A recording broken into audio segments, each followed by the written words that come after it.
Hi అండి. నమస్తే. Welcome to Saraswati foodies and vlogs. నేను సరస్వతి తోట.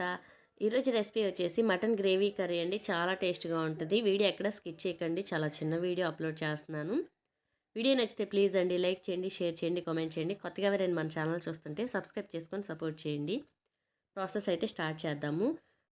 మటన్ బిర్యానీ చేయాలని చెప్పేసి ఎర్లీ మార్నింగ్ నేను మ్యాగ్నేట్ చేసి ఫ్రిడ్జ్‌లో స్టోర్ చేశానండి. పెరుగు, ఉప్పు, కారం, పసుపు, గరం మసాలా, హోల్ గరం మసాలా దినుసులు వేసి అయితే నేను మ్యాగ్నేట్ చేసి ఫ్రిడ్జ్‌లో పెట్టాను. మా వారు వెళ్ళాల్సిన ఫంక్షన్‌కి అయితే నన్ను వెళ్ళమన్నారనమాట. ఇంకా మటన్ బిర్యానీ వీడియో అనేది నేనేం షూట్ చేయలేదు. కర్రీ ప్రాసెస్ స్టార్ట్ చేద్దామండి. పొయ్యి మీద గిన్నె పెట్టుకొని 2 టేబుల్ స్పూన్ల ఆయిల్ వేసుకొని 3 పచ్చిమిర్చి చీలికలు వేసానండి. అలాగే మీడియం సైజ్ ఆనియన్ అయితే సన్నగా చాప్ చేసి వేసాను. ఇవైతే మంచి కలర్ వచ్చిందాకా ఫ్రై చేసుకుందాము.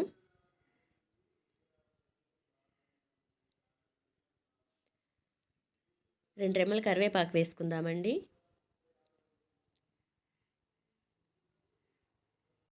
ముందుగా వాష్ చేసి పెట్టుకున్న మటన్ వేసుకుందాము. మటన్ వేసుకున్నాం కదా, కలుపుకుందామండి. ఇప్పుడు ఆయిల్లో ఫ్రై అయ్యేలాగా కలుపుకుందాం. దీనిలోంచి వాటర్ మొత్తం వెళ్ళిపోవాలండి. మటన్లోంచి వాటర్ వస్తుంది కదా, ఆ వాటర్ మొత్తం ఇంకిపోయి మటన్ పీస్ అనేది ఆయిల్లో ఫ్రై అవ్వాలి. ఇప్పుడు 1/2 స్పూన్ పసుపు వేసుకొని రుచికి సరిపడా ఉప్పు వేసుకొని కలుపుకుందాము. ఉప్పు కొంచెం చూసి వేసుకోండి, లాస్ట్లో అడ్జస్ట్ చేసుకోవచ్చు. నేను ప్రతి వీడియోలో ప్రతి వ్లాగ్లో చెప్తానండి ఉప్పు విషయంలో మాత్రం. అన్నీ వేసి చూడు, నన్నేసి చూడు అంటదండి ఉప్పు. అన్నీ వేసినా టేస్ట్ ఉండదన్నమాట, ఉప్పు వేస్తేనే టేస్ట్ వస్తుంది. అలాగే అది వేయిపోయినా కూడా టేస్ట్ బాగోదు, ఎక్కువైనా కూడా బాగోదన్నమాట. మటన్ పీస్ అనేది ఆయిల్లో ఫ్రై అవుతుంది చూడండి. ఉప్పు పసుపు ముక్కలకి పట్టింది. ఇప్పుడు మూత పెట్టి కుక్ చేసుకుందామండి. ఒక కప్లో కొన్ని వాటరు, అలాగే 2 టేబుల్ స్పూన్లు జీడిపప్పు, 1 టేబుల్ స్పూన్ గసగసాలు అయితే నానబెట్టానండి. ఇప్పుడు అదే వాటర్లో ఒక టమోటో, అల్లం వెల్లుల్లి పేస్ట్ అయితే 1 టేబుల్ స్పూన్ వేసి ఇది మొత్తం మిక్సీ పట్టేసుకుందాం మనం. మటన్ చూసారా చక్కగా ఫ్రై అయింది. ఇప్పుడైతే 1/2 స్పూన్ ధనియాల పౌడరు, అలాగే మన స్పెషల్ గరం మసాలా కూడా వేస్తున్నానండి 1 స్పూను. స్పైసీకి తగ్గట్టు కారం అండి. పిల్లల కోసం చేస్తున్నాను కాబట్టి నేను 1/2 స్పూన్ వేసుకున్నాను. మీరు 2 స్పూన్లు వేసుకోండి.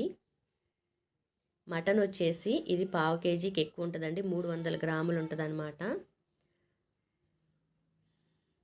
ఇప్పుడు జీడిపప్పు, గసగసాలు, టమోటో, అల్లం వెల్లుల్లి పేస్ట్ అయితే వేసాను. ఇది మొత్తం ముక్కలకి పట్టేలాగా కలుపుకుందాం.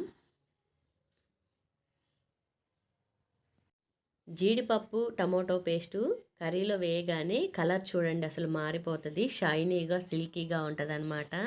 నిజంగా చెప్తున్నాను, టేస్ట్ కూడా చాలా బాగుంటుందండి. జీడిపప్పు పేస్ట్ వేసిన ప్రతి కర్రీ నాన్ వెజ్లో చాలా అంటే చాలా కమ్మగా ఉంటుందన్నమాట.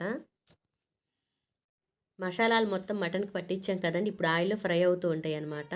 ఒకసారి మూత తీసి కలుపుకుందాం. మనకి ఎంత గ్రేవీ కావాలనేది చూసుకుంటూ వాటర్ అయితే వేసుకుందామండి. ఇప్పుడు మటన్ అయితే 50% కుక్ అయిందండి. దీన్ని బట్టి నేను వాటర్ వేసుకుంటానన్నమాట. పుదీనా ఆకులు, పుదీనా చెట్టు ఇంట్లో ఉంచుకొని కూడా నేను వేయటం మర్చిపోతున్నానండి. ఇప్పుడు గ్రేవీకి తగ్గట్టు వాటర్ అయితే తీసుకుంటున్నాను. పిల్లలు తినాలి కదండి, కొంచెం సాఫ్ట్గా కుక్ అవ్వాలన్నమాట. నేనైతే ఒక 1/2 లీటర్ వాటర్ వేసుకున్నాను. చూడండి కర్రీ అసలు ఎంత షైనీగా ఉందో చూడండి. ఒకసారి వాటర్ వేయగానే జీడిపప్పు పేస్ట్ వేసామంటే కర్రీ అనేది ఇట్లాగా షైన్ అవుతూ టేస్ట్ కూడా చాలా కమ్మగా ఉంటుందన్నమాట. ఒకసారి మూత పెట్టి కుక్ చేసుకుందామండి.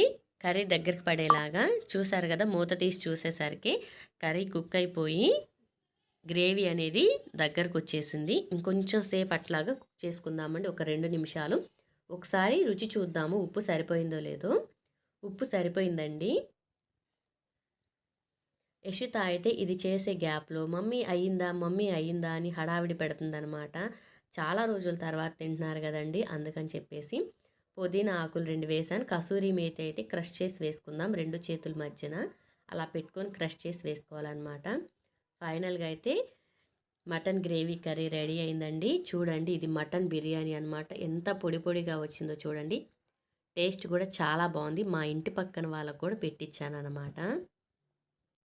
మటన్ గ్రేవీ కర్రీ చేశాను కదండి. ప్లెయిన్ రైస్లో అయితే మటన్ గ్రేవీ కర్రీ వేసి పిల్లలకి అన్నం పెట్టి పక్కన వాళ్ళ దగ్గర వదిలిపెట్టి ఫంక్షన్కి ఒక 1/2 అవర్ అలా అటెండ్ అయ్యి అక్కడ లైట్గా భోజనం చేసి ఇంటికి వచ్చిన తర్వాత పిల్లలకి నేను మటన్ బిర్యానీ మటన్ గ్రేవీతో అయితే తిన్నాం. వీడియో నచ్చితే please like and share subscribe. Bye.